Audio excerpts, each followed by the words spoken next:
खुद एक अगर इजी कैलकुलेशन करें तो ये बता सकते हैं कि किसी ने लाख रुपए अगर उसमें डाले हैं तो 10,000 से ज़्यादा तो कभी मिलने नहीं, और वो भी ऐसा केस है कि या तो मिलेंगे या नहीं मिलेंगे। नमस्कार, मैं दीपक दहिया इस वक्त मौजूद हूँ पिलानी में।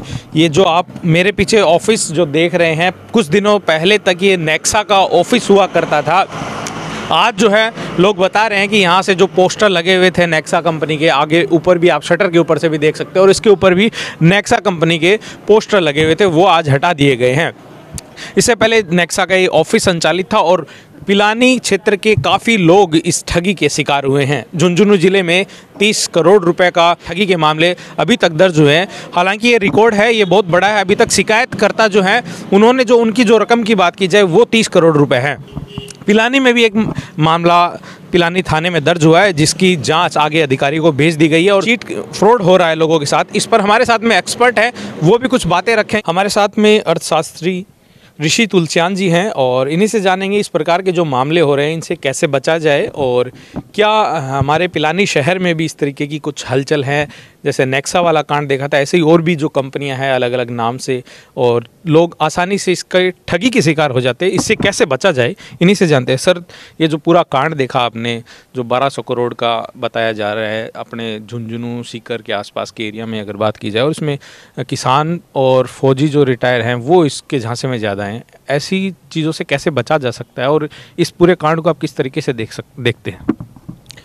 देखिए, सबसे बड़ी दिक्कत जो चल रही है वो ये है कि कोविड के बाद लोगों के पास जो आय के साधन हैं वो कुछ हद तक कम हुए हैं। आंकड़े बताते हैं कि जो अनएम्प्लॉयमेंट रेट है वो बढ़ी है, खासकर राजस्थान जैसे स्टेट के अंदर, जो कि एक बहुत बड़ा स्टेट है, लगभग 6 करोड़ की आबादी जहाँ की है। जब ऐसा कुछ होता है तो लोगों के मन में एक विचार होता है कि कहीं से भी हमें कुछ ऐसी इनकम मिल जाए जिसके लिए हमें काम ना करना पड़े। दूसरा, जल्दी पैसे कमाने के चक्कर में बहुत जल्दी ऐसी स्कीम्स के चक्कर में आ जाते हैं, और ना चाहते हुए भी कहीं ना कहीं मैं मानना चाहूँगा इस चीज़ के अंदर कि जो रिश्तेदार या जो नॉन पर्सन होते हैं वो कारक बनते हैं इन सब चीज़ों के अंदर इस कुचक्र में फंसाने के लिए। जैसे पहले भी बहुत बार हो चुका है, अगर आप लोगों को याद हो तो एक बग्गड़ के आसपास एक कंपनी आई थी श्योरगेन सॉल्यूशंस करके। उन्होंने भी ऐसे ही बहुत सारे झांसे दिए थे कि आपके 6 महीने में, 8 महीने में, 11 महीने में पैसे डबल हो जाएंगे, या आपको रेगुलर इनकम मिलती रहेगी, आपको बेटी की शादी के लिए पैसे मिलते रहेंगे, आपके बच्चे की पढ़ाई के लिए पैसे मिलते रहेंगे। तो ऐसे जो प्रलोभन है उस वजह से आम आदमी बहुत ही आसानी से इस चीज़ का शिकार बन जाता है, नहीं निकल पाता है। और जब एक बार खुद शिकार बन जाता है तो उसके बाद ऐसी स्कीमों में ये क्लॉज और डाल दिया जाता है कि आप तो मेंबर बनिए ही बनिए, आपके नीचे 2 या 4 या 6 मेंबर और बनाएंगे तो आपका जो इनकम का जो मंथली इनकम आ रही है वो 3 गुना हो जाएगी या 4 गुना हो जाएगी। तो इन्हीं वजह से देखा गया कि बहुत ही आसानी से लोग वर्ड ऑफ माउथ की वजह से ही इन चीज़ों में फंस गए। और कुछ साल पहले का मुझे याद है कि एक स्कीम आई थी कि आप कुछ प्रोडक्ट्स बेचिए और उसके ऊपर आपको कमीशन भी मिलेगा, उसके ऊपर आपको मेंबरशिप भी मिलेगी, मलेशिया का टूर भी मिलेगा, सिंगापुर का टूर भी मिलेगा। इस तरीके के प्रलोभन की वजह से बहुत सारे लोग अपना पैसा उसमें पहले ही गंवा चुके हैं। मेरा तो यही मानना है कि ऐसा कुछ भी आप लोगों के पास हो, ऐसी कोई इन्फॉर्मेशन आए तो आप अपना खुद का एक जो कॉन्शियस है उसे यूज़ करें।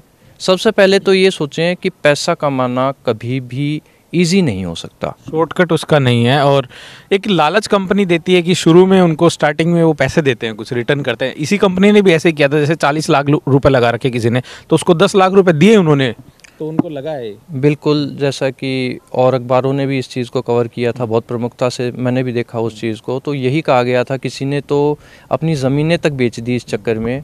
एक किसी ने अपनी बेटी की शादी के लिए पैसे रख रखे थे, उसको ये प्रलोभन दिया गया, उसके सगे साले ने ये प्रलोभन दिया था कि आप इसमें पैसा लगा दीजिए तो बेटी की शादी और धूमधाम से करेंगे अपन सब लोग मिलकर। इस वजह से आज बेचारा वो अपना लोन भी नहीं चुका पाएगा, ऐसा उसने कहा।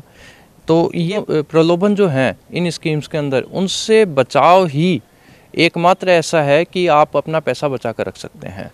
नहीं, मैं एक चीज़ और जानना चाहता हूँ, जैसे ऐसी स्कीमें जब मार्केट में आती है तो मतलब लोग तो इसका शिकार तो बनते हैं, वो शिकार बनाने के लिए ही आती हैं, तो क्या प्रशासन को इस पर निगाह नहीं रखनी चाहिए ऐसी स्कीम्स की, और उनकी तहकीकात करके उन पे कार्रवाई करनी चाहिए समय से पहले ही? जहाँ तक देखा गया है कि ये स्कीम्स में जो फंस जाता है वो समाज में शर्म की वजह से, कि मैं बताऊंगा तो शायद किसी को ऐसा लगेगा कि तुम्हें इसकी अक्ल भी नहीं थी या ऐसा कैसे कर लिया आप लोगों ने, तो वो शर्म की वजह से सामने आता ही नहीं है। लेकिन धीरे धीरे जब लोग खुलना शुरू होते हैं तो उसके बाद वो भी बोलता है कि मुझे भी फंसा लिया गया, या कहीं ना कहीं जैसे मैंने अभी बताया आप लोगों को कि इसके अंदर कहीं ना कहीं रिश्तेदार ही इन्वॉल्व होते हैं, तो वो ये नहीं चाहते कि हमारे रिश्तेदारों की भी साथ साथ में बदनामी हो। पिलानी का अगर मामला देखें तो पिलानी में अभी पिलानी थाने में एक मामला दर्ज हुआ है, लेकिन पिलानी में भी बहुत सारे जो हैं वो लोग हैं वो शिकार हुए हैं, लेकिन वो खुल के सामने नहीं आ पा रहे हैं अभी। वो यही बात है कि कभी भी क्या होता है कि इस तरीके का कुछ भी हो जाता है तो एक चेन साइकिल शुरू हो जाती है उस चीज़ के अंदर। फिर वो धीरे धीरे धीरे जब लोगों को, जैसे आप लोगों को याद हो तो लगभग एक दशक पहले प्रिया परिवार और इस तरीके के कुछ हुए थे, तो लोग शुरू में तो नहीं सामने आए, फिर पता चला कि ये चेन इतनी बड़ी थी कि जिसके अंदर लगभग 70,000 केसेस फाइल हुए फिर बाद में। तो ऐसा ही कुछ इन स्कीम्स के साथ हमेशा होता है। तेज़ी से पैसा कमाने के चक्कर में और इजी मनी के चक्कर में, जिसको पैसिव इनकम भी आजकल लोग कहते हैं कि आप लोग पैसिव इनकम कमाएंगे, लाखों कमाएंगे, करोड़ों कमाएंगे, कैलकुलेशन बना देते हैं। लेकिन ये जितने भी चिट फंड चल रहे हैं दोस्तों, एक चीज़ याद रखिएगा, मैं खुद अर्थशास्त्र का एक थोड़ा सा ज्ञान रखता हूँ, पैसा कमाना कभी भी ईजी नहीं हो सकता। और अगर आप इजी मनी कमा रहे हैं तो ये समझ लीजिए आप प्योरली अपने आप को किसी ना किसी षड्यंत्र में या किसी ना किसी साजिश में फंसा रहे हैं। तो मेरा तो यही कहना है कि कोशिश ये करें कि कभी भी इस तरीके की कोई भी स्कीम आपको बताए तो आप ये जानना चाहें कि उसमें आपकी मेहनत क्या लग रही है। आप ये ना कि पैसा क्या लग रहा है, आपकी मेहनत क्या लग रही है, क्या आपके कोई स्किल्स लग रहे हैं उसके अंदर। अगर स्किल्स नहीं लग रहे हैं तो पैसा कभी भी ईजी नहीं होगा, ये मान के चलिएगा। तो अब लोग ये उम्मीद लगाए बैठे हैं, जैसे कि केस वेस हुए हैं, मैं आपसे ये जानना चाहता हूँ, क्या ये पैसे मिल सकते हैं क्या वापस लोगों को, क्या पॉसिबल है ये? अभी 2 साल पहले का एक प्रकरण मेरे को याद है, जहाँ पिलानी, चिड़ावा सभी तरफ से बहुत पैसा लगा था। आदर्श सोसाइटी करके एक कोऑपरेटिव क्रेडिट सोसाइटी करके उन्होंने खोला था। तो उसमें जहाँ तक अब बात निकल कर आती है कि लगभग 8,000 करोड़ रुपए का फ्रॉड वो बताया गया था। लोग अभी तक सिर्फ इस चीज़ की वेट कर रहे हैं कि क्या कुछ मिलेगा भी क्या, जबकि उसके पास जो प्रॉपर्टी है वो ये बताई गई है कि शायद 10% से भी कम है। तो हम खुद एक अगर इजी कैलकुलेशन करें तो ये बता सकते हैं कि किसी ने लाख रुपए को उसमें डाले हैं तो 10,000 से ज़्यादा तो कभी मिलने नहीं, और वो भी ऐसा केस है कि या तो मिलेंगे या नहीं मिलेंगे। क्यों हुआ क्या था, एक बहुत साल पहले एक PACL करके भी इसी तरीके का कांड हुआ था, जिसके अंदर लोगों को ज़मीनों के बदले में पैसे देने की बात हुई थी और 4 साल के अंदर 4 गुना पैसे देने की बात हुई थी। तो उसमें भी आज तक सेटलमेंट इस बात का नहीं हो रहा है, क्योंकि जो एजेंट्स थे उन्होंने एक ही नंबर के 4-4 रिसिप्ट लोगों को बांट दिए थे।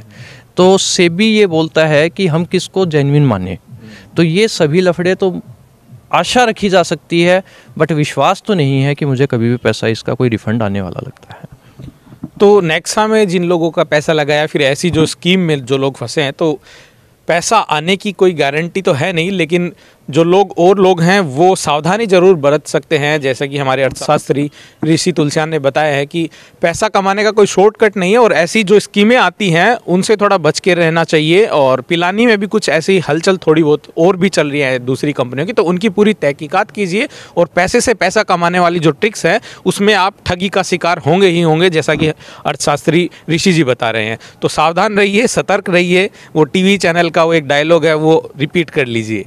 कैमरामैन निरंजन के साथ दीपक दहिया, इंक न्यूज़, पिलानी।